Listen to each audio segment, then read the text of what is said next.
veikloje. Tai yra labai paprastas patiekalas. Iš tikrųjų mums reikės indo su aliejum arba lydytų sviestu ghee. Tiesiog jį reikia užkaitinti, padaryti tokią tirštą grietinės tirštumo tešlą iš žirnių miltų. Žirnių miltai, tiesiog atrodo jie kaip miltai, tik tai, kad iš žirnių. Žirnių miltai jie pasižymi tuo, kad turi didelį kiekį baltymų.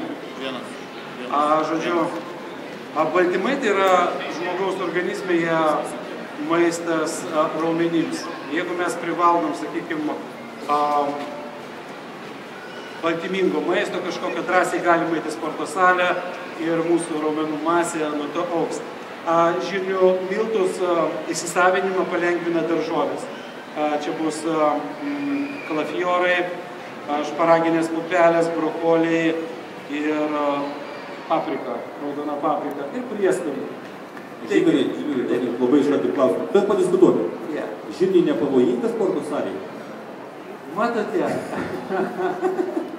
yra prieskoniai, kurie neutralizuoja žirnių poveikį. Supratau, tada nebediskutuokime apie tai. Taip. Prieskoniai, tas dalykas, kuris neutralizuoja, papildo, vitaminizuoja patiekalus ir, žodžiu, galima. Taigi, mes virtualiai padarėm žirnių miltų tešlą, grietinės tirštumo. Ir tiesiog į tą tešlą sudedam šiek tiek nuplikytus karštų vandeniu brokolius, kalafiorus, šparaginės pupelės. Paprika nebūtina ten ją nuplikyti, tiesiog padarom tokią košę, įdedam ciberžolės. Ciberžolė toksai geltonas labai prieskonis. Spalva puikiai suteikia juodgrūdės. Lietuvių pamirštas yra prieskonis juodgrūdė. Kada jis augindavo masiškai vietoje aguonų, bet laikai pasikeitė, kas žino, supranta, naudoja juodgrūdę. Paskui yra prieskonių mišinukas sambar, restorane Radgarane yra šitų prieskonių, galima patiekalus ragauti tais prieskoniais ir galima įsigyti. Dar labai svarbus tas, kas neutralizuoja žirnių miltų poveikį, tai yra asafetida arba devyngrėkio sakai. Trumpai apie tos sakus. Tai yra milžiniško pankolio sultis, sustingė.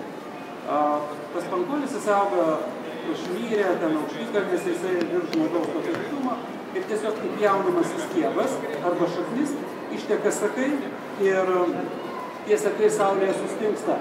Turime va čia tuos sakus gabalais, čia yra gryni, arba yra chemiškai paruošti su ryžių miltais sumaišyti.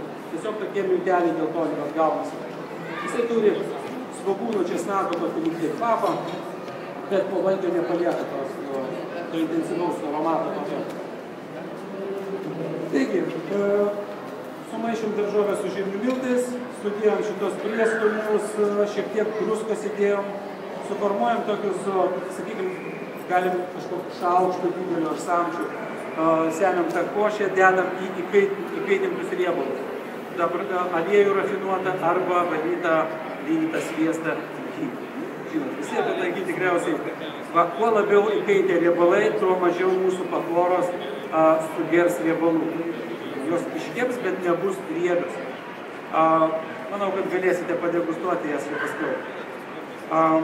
Tai va, tai yra puikus patiekalas svečiui pavaišinti, pačiam pavalgyti po darbų kažkokių. Tai yra, patikėkit, daugybę metų maitinuosiu vegetariniu maistu ir nesiskūdžiu silpnumais ar kažkuo.